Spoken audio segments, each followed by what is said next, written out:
Now. All right. Again, I'm Nicole Ammon, licensed professional clinical counselor, clinical assistant professor at Neomed's Department of Psychiatry and the manager of integrated healthcare initiatives. I'm going to talk today about psychosis and primary care and kind of hone in on maybe one or two areas in particular. Hopefully all my slides will function for me the way that they're supposed to, because goodness knows that can be tricky every day. So just to start out, it's important to talk about integrated care because many individuals living with psychosis experience physical health conditions that can easily be treated with just the right amount of support, resources, and information. So us having all of this and being able to provide that to them is important. In a longitudinal study conducted in Israel that was over the course of about 3 years, authors noted that while suicide and accidents are clearly high amongst individuals with psychosis, the majority of deaths are due to preventable and treatable medical conditions. This is consistent with historic literature. Percentage of people with psychosis have a higher percentage of comorbid medical conditions. In this study, 20% showed at least one metabolic dysregulation. And as metabolic load increased, so did the risk of mortality amongst that population. In that same study, they saw that individuals with psychosis utilize primary care and emergency departments more often than the general population. Interestingly, as the metabolic load increases, so did the number of primary care visits. This population accessed specialty care far less often, but when they did access specialty care, mortality risk for those individuals decreased. So it showed to be kind of a preventive effect. And individuals with psychosis actually showed better adherence to antihypertensive medications, which I thought was kind of interesting. In another longitudinal study, this one from Australia, again across a 3-year period, they found some similar themes. When they surveyed individuals with psychosis about their main concerns, finances were always the #1 concern. Other ones were employment issues, social isolation, and loneliness, and they all remained high. But poor physical health jumped from 20% of the individuals reporting it as a major concern up to 43%. So despite the increased number in primary care visits seen over time, an increase in physical activity amongst the population, and actually impressively adequate health literacy amongst those surveyed, we still saw less engagement in healthcare overall and still lots of physical health challenges really being a major concern for individuals. And just like early detection and intervention are important for the long-term mental well-being of our FEP participants, early detection, intervention, and preventive efforts are critical to their physical health. Metabolic syndrome, hypertension, and diabetes have all been shown to correlate with worse cognitive symptoms. And early interventions such as smoking cessation, weight management, and preventive health screenings may reduce cardiovascular risk and reduce the chances of cognitive decline. And they've shown that exercise has actually been shown to improve cognitive functioning in individuals. So we know there's a litany of things that contribute towards worse health for everyone, particularly persons living with psychosis. So side effects, social isolation, increased risk of lifestyle behavioral factors, poverty, criminalization, access to care. But I'd really like to focus in on one thing that we all have the power to influence with our FEP participants that we work with, and that's our ability to identify physical and medical risks and concerns, specifically around the world of diagnostic overshadowing. So in a 2019 study, authors wanted to compare the perception of physical health of FEP participants. So the perceptions of their self-perception of their physical health compared to their clinician team's perception of their physical health. And FEP participants in this study reported poorer health over time than the clinicians did, except in very interesting patterns. When clinicians noted that individuals continued to have positive or negative symptoms of their psychosis or poor insight into their illness, and for those who are still engaged in treatment over time, they rated the physical health as worse, whereas those who were seen to have remission of positive and negative symptoms or who had discontinued treatment, they rated their physical health better. But really what this showed was that there's a disconnection between the way that individuals rate their health and the way that clinicians rate their health. So why might we rate physical health of FEP participants differently than they rate their own health? One possible reason is diagnostic overshadowing.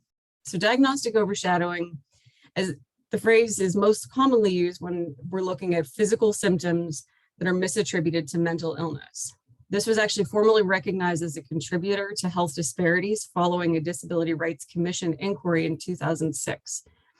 And as you might expect, it transcends diagnosis and influences treatment. In meaning that our biases, whether those biases are about mental illness, race, gender, ethnicity, socioeconomic status, all may influence not only our interpretation of symptoms, but our willingness to address barriers to care, to recommend certain treatments, et cetera. All of this can be compounded if you have an individual who has multiple intersections going on with their mental illness. So an individual who is maybe an African-American female with schizophrenia is going to get a different type of treatment and diagnosis in the ER more commonly than different counterparts. And when they interview clients and clinicians about this, from a client perspective, and this was from a meta-analysis in 2021, themes from clients included that their physical symptoms might exacerbate their mental illness or vice versa. So it makes it difficult for them to articulate the problem sometimes. They describe surviving in an ill-suited system as a major struggle. The system to them felt non-responsive, failing to listen and believe them, failing to dig deeper and to follow up on the physical complaints that they're bringing forward. They note that stigma leads many of them to decide to hide the diagnosis from the physical health providers, whether they're showing up to primary care or acute care. And individuals feel capable of managing their own physical health needs, but see that they're treated, or will feel that they're treated in a way that the clinicians working with them see them as incapable, and all of this leads to major feelings of disempowerment. The flip side, clinicians also report that the system, especially within acute care, is ill-suited to meet the needs of people with severe mental illness and psychosis very well. Clinicians cite missing the full diagnostic picture due to both challenges in communication and sometimes challenging behavior from patients, getting an incomplete history, having a difficulty differentiating between the physical symptoms and mental health symptoms. Clinicians acknowledge stigma once learning about a mental health diagnosis. They may have negative perceptions of the patient and negative perceptions about the patient's inability to care for themselves, to follow up on treatment recommendations, and negative ideas about whether or not recovery is possible. Some clinicians may blame the patient and get frustrated and impatient with them. Others fear both exacerbating symptoms of the mental illness or might even fear violence, all of which leads to avoidance. Clinicians often report they feel that they don't have the training or support from colleagues who do have the training to do any of this very well. And they say workplace and system factors like time pressures, productivity pressures, and lack of integrated services as major issues that contribute to diagnostic overshadowing. So to put this in kind of more of a visual way, you've got the system and environment. So maybe whether it's a crowded and noisy emergency room or acute care office, time and productivity pressures, a lack of integrated care services. Add on to that the interpersonal issues about communication challenges, stigmatizing attitudes and implicit biases that may be held, all of which leads to a poorer quality of care. So clinicians might have a hyper focus on the known, which is the mental illness, and avoidance that leads to not getting a complete picture, maybe doing a hasty or incomplete physical exam, missing a diagnosis or completely misdiagnosing, not comprehensively managing, and possibly a hasty discharge. So health professionals and consumers alike advocate for more integrated approaches to physical health and mental health care. This is something that we know can be helpful in addressing diagnostic overshadowing and improving overall physical care and mental health care for all patients. So for our FEP participants, what else is it that we can do to better address their individual well-being? Improving training and education can be very helpful. Reflecting on our own implicit biases, not only about mental illness, but race, gender, socioeconomic status, any of the many implicit biases that come from cognitive biases, we should be engaged in active reflection on. But I really want to leave this presentation with the question of, what else is it that we can do? If somebody brings up to a therapist, if one of your FEP participants brings up dietary changes that they would like to make, can you communicate those to a case manager who might be able to help engage in meal planning? And I'd like to hear from everyone else what your thoughts on how we can continue to really combat diagnostic overshadowing and push towards a more integrated holistic treatment, even if we don't have necessarily the other flip side of the providers on site with us. I will stop my share. There are a list of references.